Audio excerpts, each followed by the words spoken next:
Good morning and welcome to Vitality Now on this Saturday morning. I'm Dr. Brian Prax. Good morning, folks, and I'm Dr. Jennifer Prax. So on this show, we're going to be interviewing folks on how to get more health, more life into your life and into your health. But Dr. Jennifer had a great idea, and what was that? Well, I know that you have some particular types of conditions that you really enjoy working with because you have such amazing changes that happen for people, and I know that's exciting for you. So I know what your favorite cases are, but can you maybe share that with some of our listeners? So you're interviewing me. Yes. As our first guest, we're interviewing me. Okay.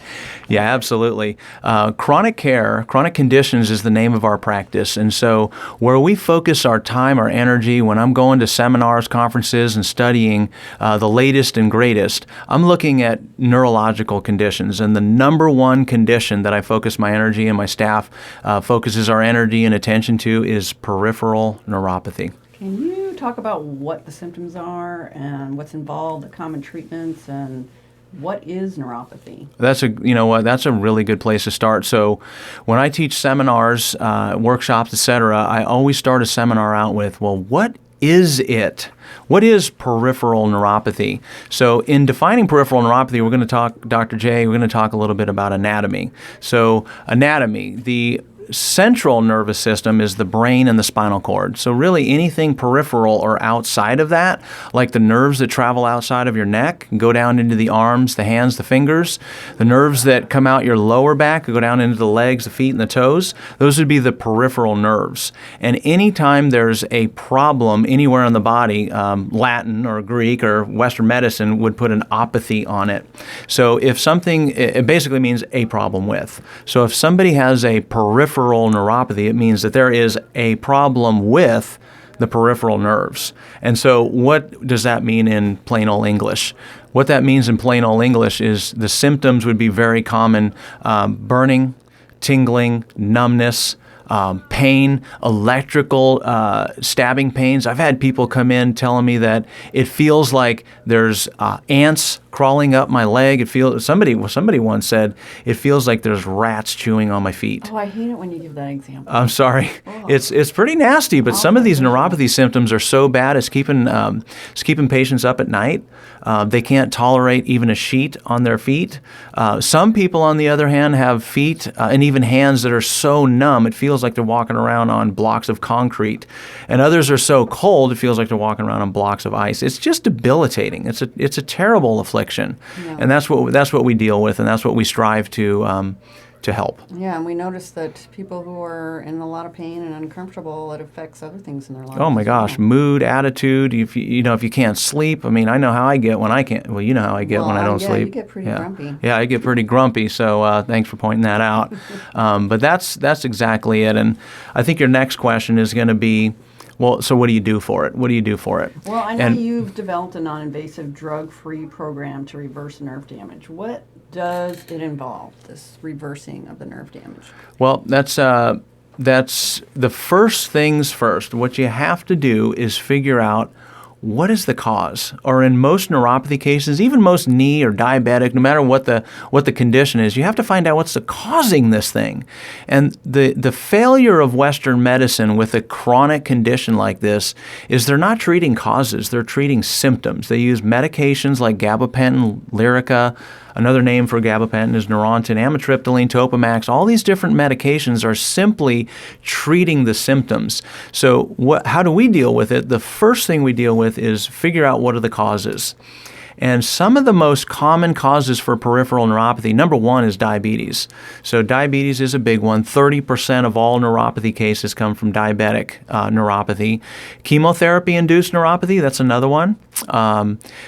Spinal stenosis, trouble in the spine, the neck, or the back. Heavy metal poisoning, alcoholic neuropathy is another one. Guillain-Barré. There's a whole list of causes of this burning, tingling, and numbness, and we need to figure it out what it is, and then from there, what can you do about it?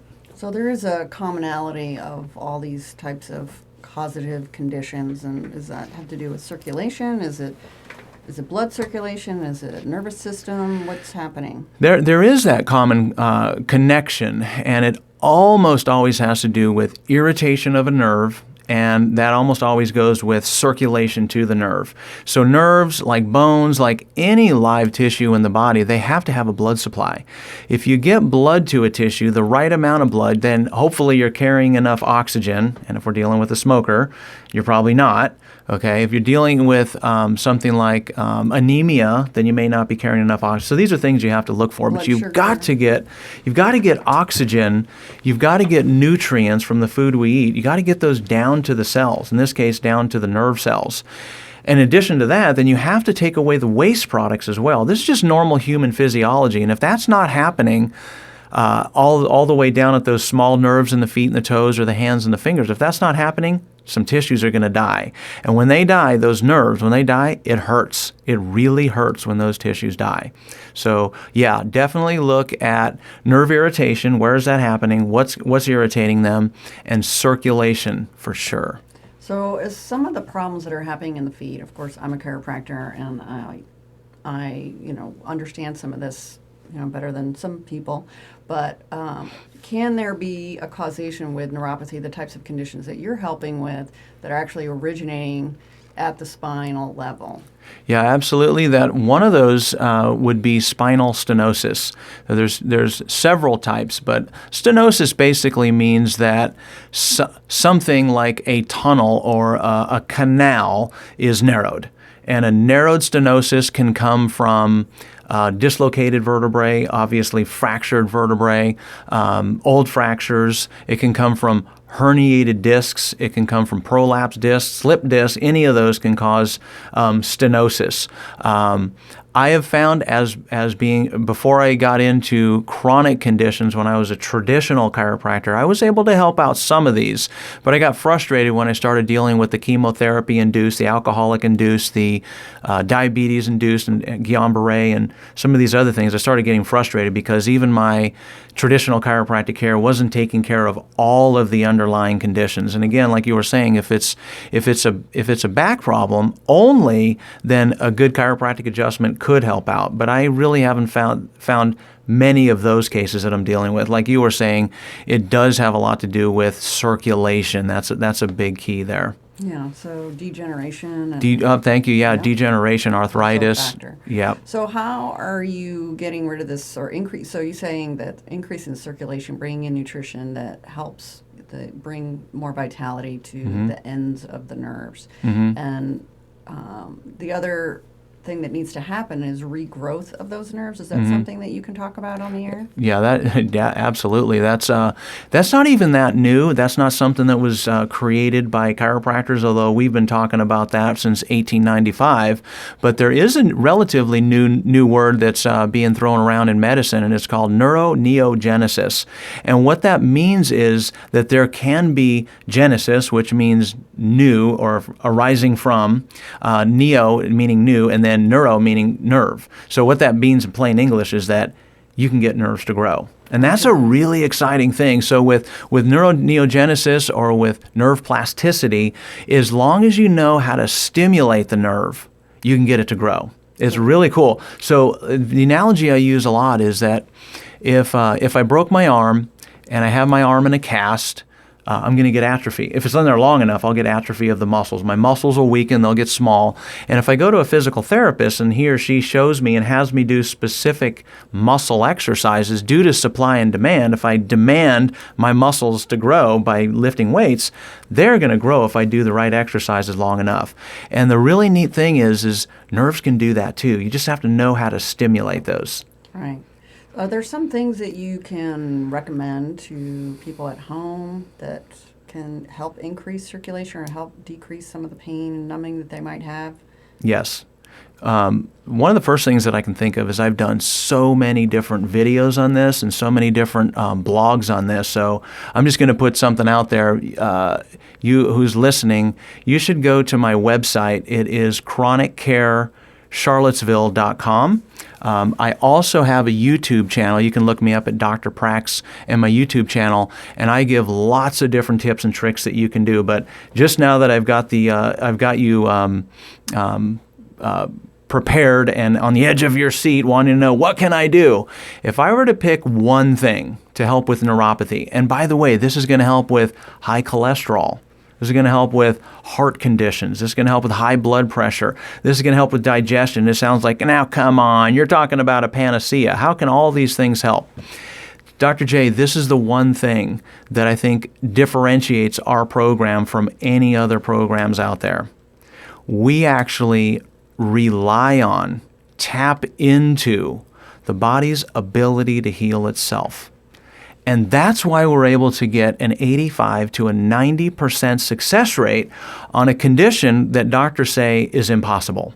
And I know you who's sitting there right now, you're thinking, wait a minute, I've heard about neuropathy. I've heard about, from my doctor, that this problem is irreversible, that there's nothing, nothing you can do about it. You got to learn to live with it. You're just getting older. All those things. I hear that from my patients all the time. Are there some side effects of these medications? The most common one, is it loss of balance, or is it neuropathy? I think what you're talking about is gabapentin and Neurontin. I look up side effects because patients come in with so many different medications these days.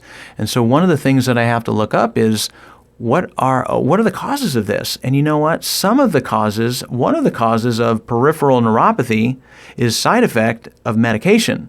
One of those medications, and this is going to freak you out, but one of those medications is gabapentin. Gabapentin it's actually an anti-seizure medication. It's approved by the FDA for anti-seizures, not for peripheral neuropathy, but they use it for peripheral neuropathy.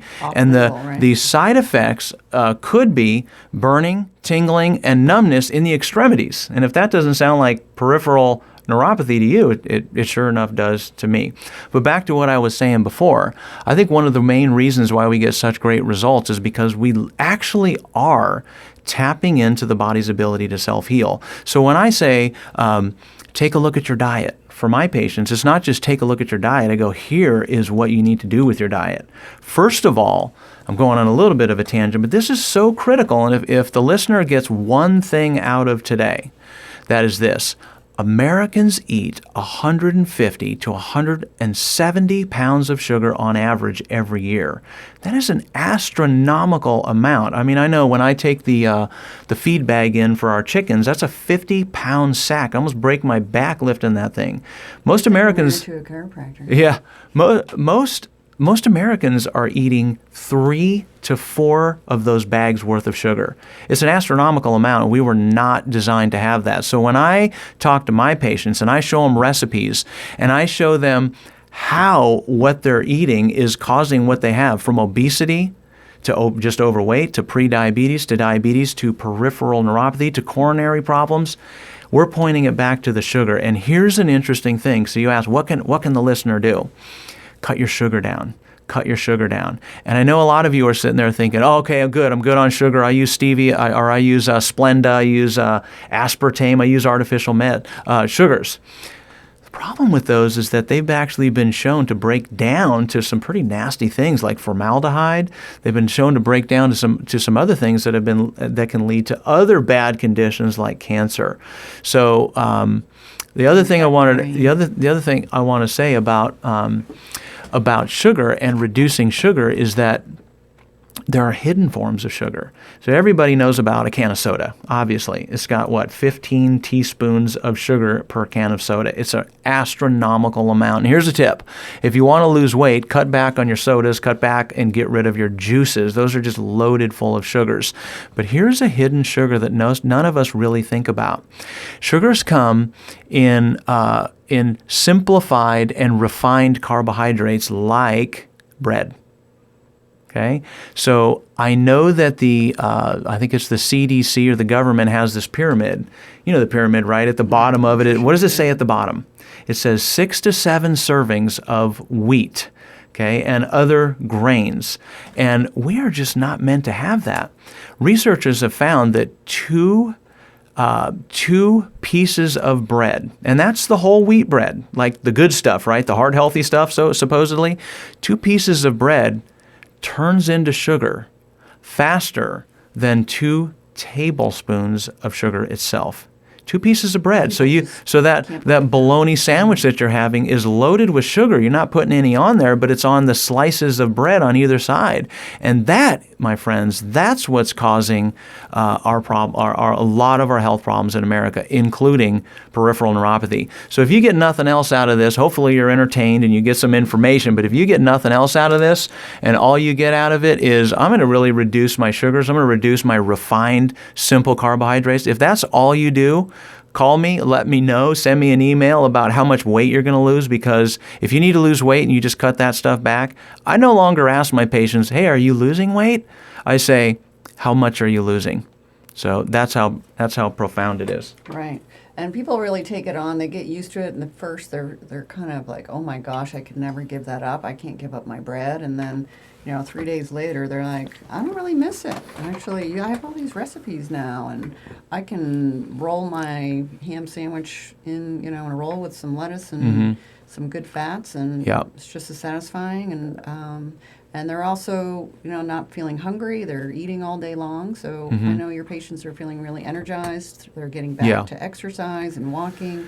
Can you share a story about a patient that's done really well? I know some of your patients are reversing their diabetes through your program. So you're thinking of a patient, Edward, who we were talking about before, and I'm super, super excited, and he's even more excited. So I remember him. I love him to death. He's an awesome patient, and he is, or was, 84. He still is, okay. He's no longer coming into the program because he fixed his problem, okay.